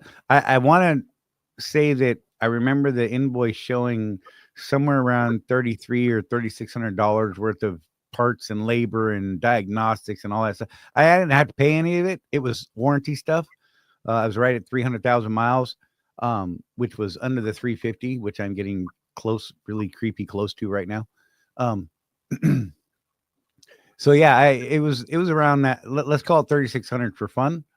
I could probably go back and find out for sure, but that'll just start me on a whole tirade that will not go well because of other stuff. Tim said he's at nearly 588. Still haven't had the DPF clean, just haven't had the money to get it done. Getting close though. I have been using max mileage since November 23 though. Yeah, and there that helps absolutely. Thing. And Wimpy brings up a good point. Wait until you see the new DPF system. That thing scares the hell out of me, Wimpy. Right. I'm not going to lie. Because I had a 2012. That was the first year with SCR. And boy, that truck about freaking killed me. Donna and I talked. That's part of our family legends is the 2012 Freightliner.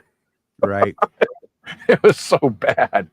Anytime it's the first year of something, man, steer clear if you can. Yeah, the 27 model year is going to be a rough year, I think. Yeah. or completely fantastic.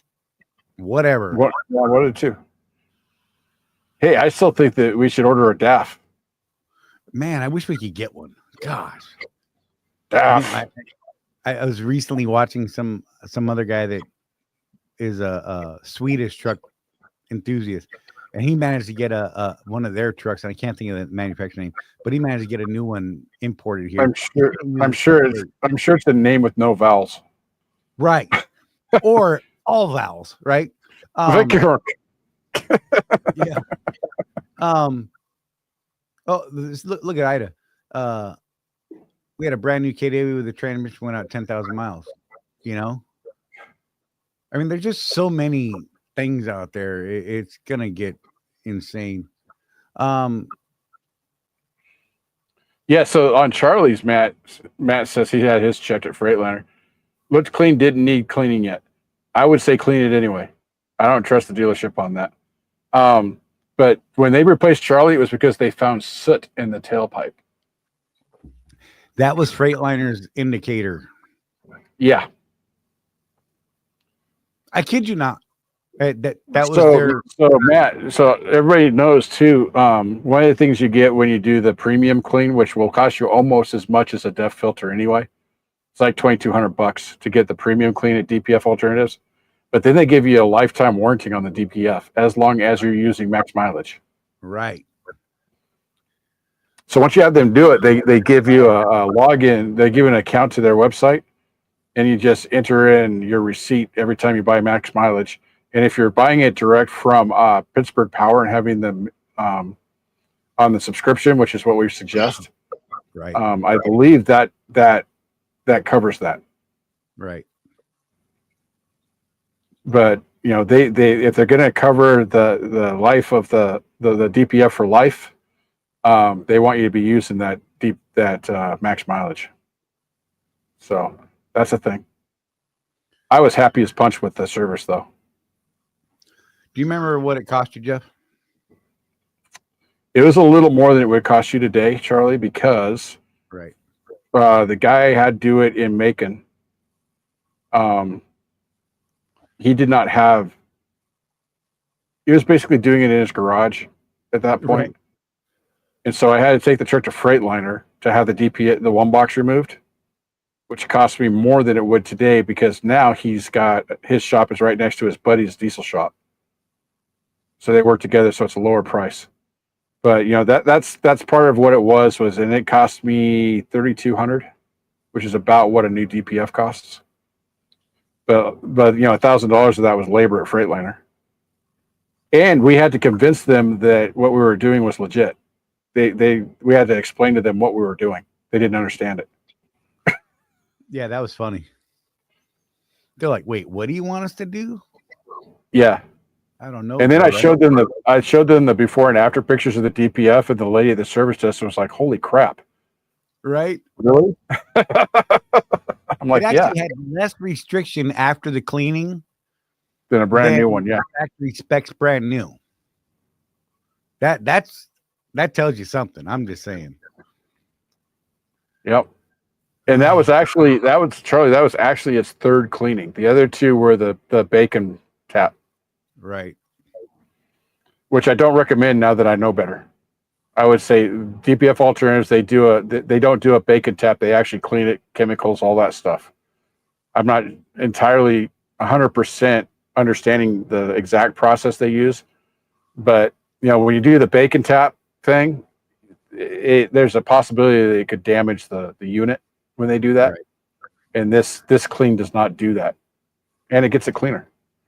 Oh, to go back to the diagnostic that Freightliner threw on me, they had a code pop up on my dash several times, and they decided that, okay, here's the troubleshooting steps for that. Is there soot in the tailpipe? If yes, DPF is more than likely cracked. Replace DPF. When I asked for pictures of this cracked DPF, to this day, I have not gotten those pictures. I was told that there have to be pictures. Right. But no one will provide those pictures from the Ocala shop. It's been an ongoing thing ever since that happened nearly 50,000 miles ago. Unbelievable. And I was told, oh, they should have sent it to you. I'm like, well, they didn't. All right, I'll check with them. Oh, they should have sent it to you. No, they didn't. That is definitely a thing. So I'm just, not a fan. And Wimpy, I don't know what the price increase is going to be for the 27 trucks. I do have a source that the most I've gotten out of them is it's going to be more, obviously. One of the companies that I have a relationship with that leases trucks to people has actually been proactively calling guys and saying, if you want a new truck, you might want to do it now before the price increase in 27. Right. Just so yeah, that was like a straight up thing that they said. They're like, look, they are going to go up. Yep.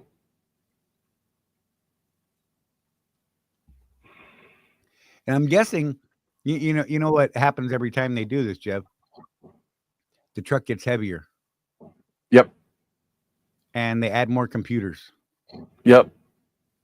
And now you have less capacity weight wise, and you have more things that can go wrong. So yeah, I'm definitely afraid of the 27s right now. It's another reason to get a DAF, man. Yeah, Chris, dude, I'm going to tell you, I will say it out loud. Don't go to Ocala.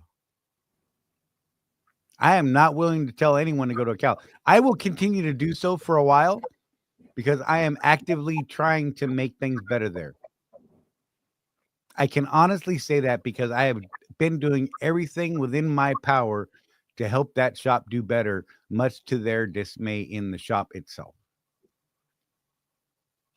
So, Tim, that's got to be for the premium clean, though. They have several different levels of cleaning. If it's just the DPF that you want clean, it's much, much less than that. And all Freightliners have two filters. But the $2,200 one that I had done, they take the entire one box off and go through the whole thing. Right. I was going to say, I was going to say, Charlie, so my fascination with DAF is because of Dave the Angry Trucker over there in Britain. Right. Love him. Look him up, guys. Give him some love. He's a funny guy. Love the guy. Tell him we sent you just for fun. I actually want to try and reach out to him and maybe get him on the show because I looked up DAF and it is a Pack Car product. Right. And it has the Pack Car motor in it. And the dude like insanely is in love with that truck. And I just want to ask him, so in the United States, here in the States, we've had issues with that Pack Car motor. What's your experience over there in Great Britain? Right. And maybe find out what the differences are. I'm sure it's difference in like emissions equipment or something that's on the motor. On that other channel I was telling you about, Jeff, and I wish I could remember the name of it. They were talking that the emission standards are higher than ours. Mm-hmm. And the safety standards on the vehicle itself are much higher than ours. Like it's standard for full curtain airbags all over the dang truck. Really? Yeah. Right? Okay. Like full curtains everywhere, all over the damn truck. And you're like, wow, and we can't get an airbag to save me off the wheel here. I'm just saying, I don't know. Right. Yeah. And yet his truck's not street legal. Right. Figure that out. the emission and so one of the problems he was talking about was going through the EPA's test program to get the emissions declared EPA certified. Right. Cost millions to do. Right. It's baffling. Well, it seems to me like it's an opportunity for that manufacturer to enter the United States using this guy. Right. I hope they do because I'm not going to say I would for sure, but I have always kind of been fascinated with the cab over model. And now we're talking about these modern deals where they're doing really well and the options that are available and some of the technology that they have from that Swedish company whose name I can't remember. Gosh, I'm sorry, Swedish company. If any of them ever see it, they'll be like, "It's us, dummy." And I'm like, "You're right. I'm sorry." But I was just listening to the specs he was talking about, and I'm like, "Holy crap, that's so much better than what we have." But we have this. Okay, Craig, we know you love your Volvo. Right. but we had this truck mentality here. We all love the long nose trucks, right? I mean, if we weren't worried about fuel mileage or anything else, I would absolutely be driving a long nose Pete. Yep. Drop to the ground, and if I didn't have back problems, I'd have that pan cut out in the deck so I could be one of them low riding guys, right? With the high. No, I wouldn't do the high stick. High stick it, dude. You got to, man. I mean, they're cool. I Scania. love it. Scania, yes, Wade for the win. Exactly, that is it. Anyhow, actually, Chris beat him to it. Oh, Scania. Okay, yeah. Chris, good job, both of you. Hey, look, you both just fixed me. But I was looking at all the technology and the specs on those things, and I was just amazed by it. Like I was like, God, why are we so far behind, man?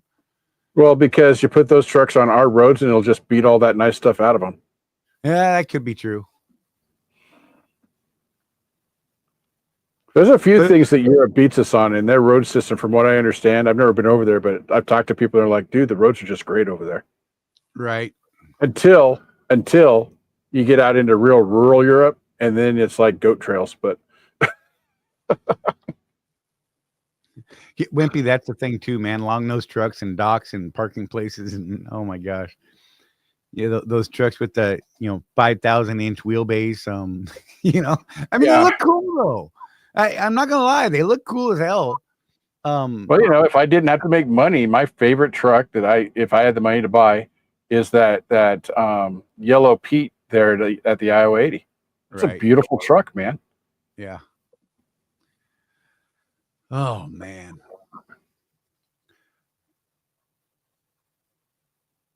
To be fair, they only have to pave roads for probably 500 miles. Well, people don't realize this. So Germany, if I remember right, the country is just bigger than Oregon by landmass. Something like that. Yeah. That's weird to think about, isn't it? I know. A whole countries that are smaller than states over here. And Oregon's small. I think. Yep. It's like 2.5 Germany's fit into Texas or something like that. Right. Oh man. I had a friend that was from Anchorage, Alaska, and whenever he would encounter someone from Texas talk about how great it was to live in the biggest state, his response was, well, if you cut Alaska in half, then Texas would be the 3rd largest state. Right.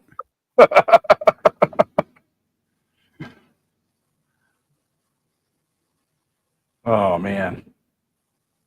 Yeah. When Hoods Park next year, Wimpy, I agree. Actually, even after 20 years, when one of those guys with those really nice Pete's parks next to me, I kind of hope that he gets done before me. Right.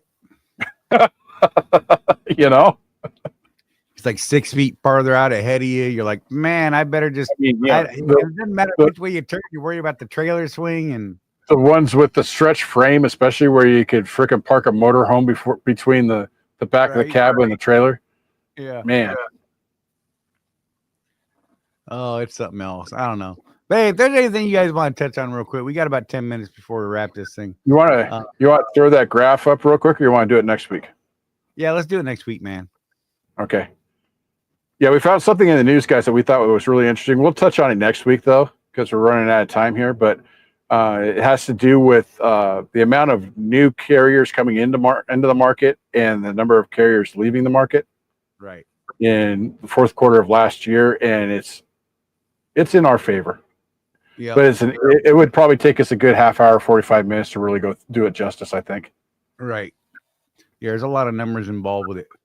But to give you the condensed version, capacity has dropped, meaning less trucks and companies out there competing for all the same freight.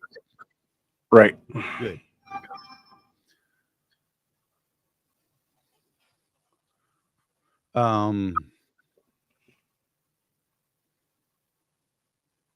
Okay. Sorry. Text message got me.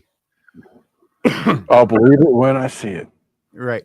There. And if he's watching the show, he's going to hear me say that. Yeah. And he's going to be you. No, yeah. I'm kidding. Uh, imagine the roads in Australia. How much would you spend in maintenance out there, right? Oh my goodness. Yeah. Yeah, I think you would have to, like on the fleet air filter down there, you would have to have like 4 of them in your truck, Right. and then you just put the old one in a plastic bag or something until you get home. You'd be switching them out every couple of days because Right. all the dust. How many companies go bankrupt and immediately start a new company? So that in the data that would show though, that would be a wash. And the data we're looking at shows the spread. So the real how much capacity left the market. But yeah, that is an old hat trick, Charlie goes out of business because he was a jackass, and then we put a business in my name, which lasts about a year and goes out, and then I put it in my 3-year-old son's name after that, and it's never ending for some of these people. Hey, Greg Spears asks, how's the geotab? I keep getting messages right now to tell me to take the class for geotab, Rosie and I, that it's required for us to take. Look, I've had this thing for nearly a year now, I think. I want to say we're coming up on a year. I like it. I mean, it's had its little quirks that need to be worked out, but they're quick to fix issues that we point out to them. I like I think it's simpler to use. It's different. So at first I was like, God, I hate this thing. I hate this thing. But I was committed to doing the testing. It took me a couple weeks to start realizing that I actually like this thing. Rosie has finally come around to understanding it, which is great. And she was real resistant to it when we started on it. But I think it's doing better than the rest. Keep in mind that the geotab portion of this is the logging software, right? It's not physically equipment. It's still a Samsung piece of a tablet. They'll probably keep the same charging dock that's in whatever already, like at a Swift or something like that. A lot of those people aren't getting new docks. So the dock is garbage. I'm going to say it. The old docks that we've had for so long are absolute garbage. It would only use that dock for charging, and it goes to hell with the charging because of the dimples and the receptors and all that. They just bang and they don't make connection after so long. What I did, and this is probably going to cost me some money. I actually drilled out a little hole in the side of the cradle. I disconnected the cradle itself, so it's not powered anymore. And I have a USB that goes straight into my tablet. And the problem that I was having with the GeoTab was using the Point app and their navigation system and all that. It wouldn't hold a charge to get me through a route. Like it wouldn't hold a charge for 12 hours to get me down the road to my stop because it just wasn't keeping up. It was a poor charge. Since I made that little modification to their crappy cradle, which I may end up having to pay for, who knows, and plugged a good charging cable into it with a good charging base, it never drops below 100% ever. I don't care what I'm running on it. So there was my fix. Like I said, I disconnected the power cables to the cradle, and it doesn't have that problem anymore. And I'm pretty happy with it. But again, it's still using that old crappy navigation stuff that's been a problem all along. But that's gotten better. It's not as bad as it was. And if you can get rid of the charging problem, it's fantastic. Because I still had the charging problem. Once you fix those problems, you're good. Matt said, hit the like button, slackers. Oh yeah.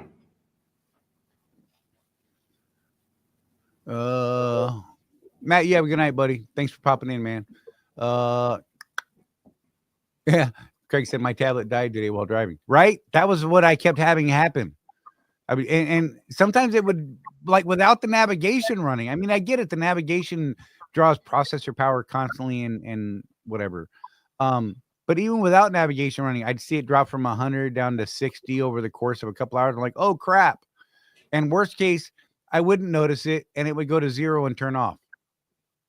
Huh. In the middle of my driving day. Or worse, in the middle of Rosie's driving day. Rosie's not a troubleshooter for fixing things. She's just like, this thing's dead, bro. I don't know what to do. You need to wake up and fix it. She doesn't call me bro. That would be weird. But you know what I mean. But yeah, so I drilled a little hole and cut out a notch basically so that I could put a straight USB into the charging port on the tablet, and it's fine now. No problems at all with that. Still have point app issues for the Swift guys, know what I'm talking about. And navigation is whatever, less than desirable, but it's not killing the battery in it. It's actually staying charged. So that's the thing. Nice. Well, Jeff, last moment, sir. Anything you'd like to touch on? That was weird. I'm out of it, bro. I don't know, man. My migraine just went away, but now I'm a little. I think that's the perfect last comment to put up. It's a thing. It's always a thing. Remember, with no action, there is no traction. Exactly. And once again, thank you guys for tuning in. Look after each other. There's no one out here looking after us but us. We thank you for tuning in every week. You know, our tens and tens of viewers. We love you guys. And sorry for my crappy video today. And thanks for putting up with it. Max Headroom signing out, y'all. Be safe. We'll see you next Tuesday at 6 p.m. Eastern time right here on Road Warrior Entrepreneurs and Trucking Talks Live. Thank you so much, guys.